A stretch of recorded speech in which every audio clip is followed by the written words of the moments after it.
Seorang penyair yang terdampar pada sebuah pulau tak berpenghuni tentulah merasa bahwa bagian penting dari tugas sucinya sebagai penyair adalah memberi nama kepada pulau itu. Sadaran tentang tugas suci ini turun atas diri Risdianto sekitar 2 hari sejak ia terdampar di sana. Saat itu malam telah begitu larut. Angin bertiup dari arah timur laut, membawa aroma amis yang anehnya tercium seperti nektar dari surga. Lembab, tetapi terasa seperti hangat. Sendi-sendinya sebetulnya agak linu, tetapi Risdianto memutuskan merasa bahagia. Dan dengan keputusan itu, tidak ada satupun yang mampu membuatnya merasa sengsara.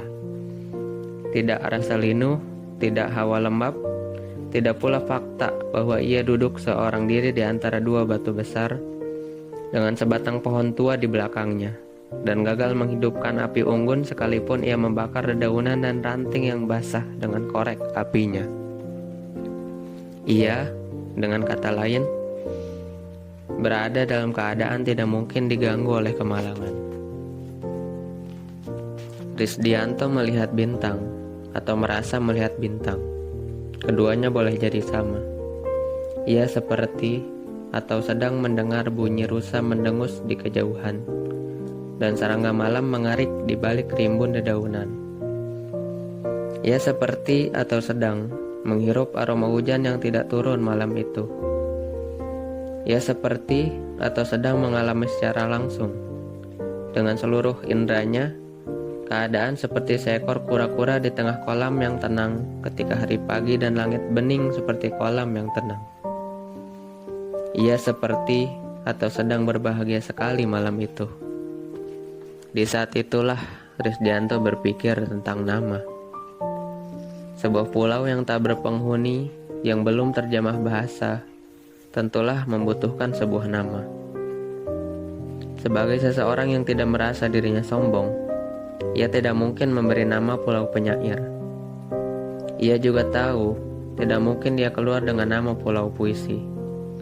Sebab puisi adalah penyair dan penyair adalah puisi, sekalipun keduanya adalah makhluk yang berbeda. Atas alasan kemanusiaan dan tentu saja keadilan, ia akhirnya memberikan nama Pulau Sastra. Sastra dalam pikir Risdianto malam itu adalah sebuah proses. Seorang pemuda menggotong buku-buku keluar dari indekos karena tidak ada duit untuk bayar sewa. Seorang gadis cilik berlarian di pasar malam, menyusuri lapak-lapak makanan, boneka, dan kolam pemancingan.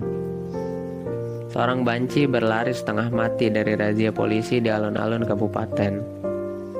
Seorang pejabat kementerian dengan penuh perhitungan merekap utang budi para penyedia jasa, hotel, catering, perusahaan sound system terhadap dirinya. Kesadaran bahwa keempatnya menandai proses yang sama, itulah sastra. Sastra adalah apa yang tersisa dari semua perasaan manusia. Risdianto menatap unggun yang tidak berhasil jadi api itu. Sastra adalah apa yang tersisa. Seseorang bisa sangat bahagia pada suatu hari dan sakit gigi 3 hari kemudian. Seseorang bisa begitu berduka dan melupakan kedukaannya setahun kemudian. Seseorang bisa merasakan sesuatu dan tidak merasakannya lagi beberapa waktu setelahnya. Semua perasaan pada akhirnya akan padam atau meredup. Semua amarah, kekecewaan, semua antusiasme, semua tetek bengek haru biru akan berlalu. Apa yang tersisa setelah semua itu? Jika perasaan adalah apa yang ada, apakah yang tersisa setelah yang ada tak lagi ada? Itu adalah sastra, pikirnya. Itu adalah sastra.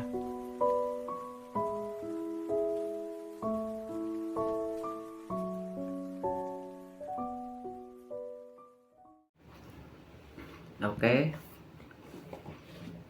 saya ingin mereview sedikit dari novel yang berjudul Sebelum Hancur Lebur, karyanya Martin Suryajaya.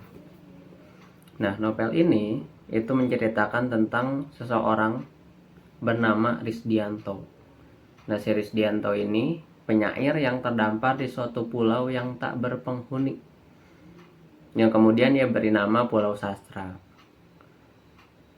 Nah, dia terdampar di pulau tersebut setelah ia berhasil pergi dari pertemuan para sastrawan yang diadakan di Pulau Ternate.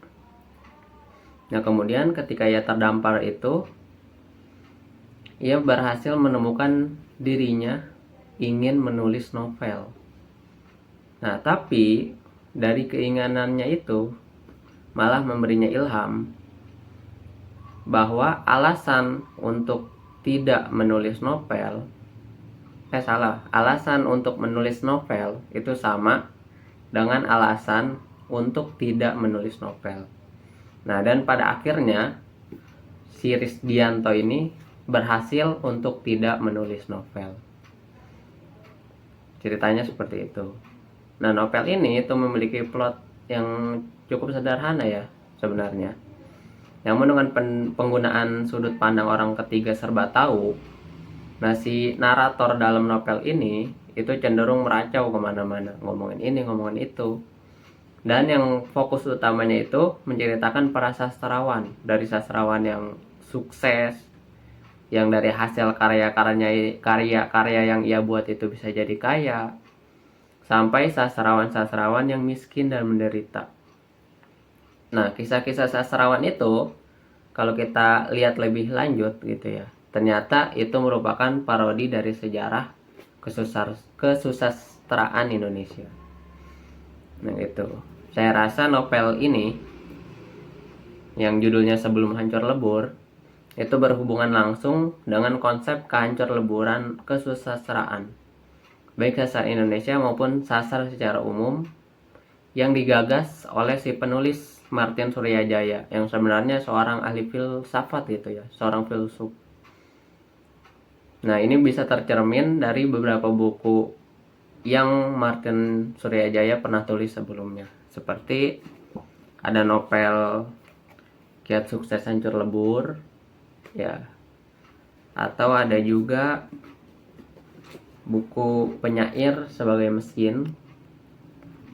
Nah, terus yang baru-baru ini yang melengkapi konsep kesusastraan kehancuran ini, ia menulis kumpulan esai yang judulnya Kesusastraan Kehancuran.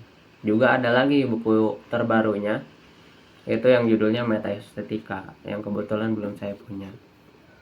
Nah gitu, jadi mungkin itu sedikit review saya mengenai novel Sebelum Hancur Lebur karya Martin Suryajaya. Oke.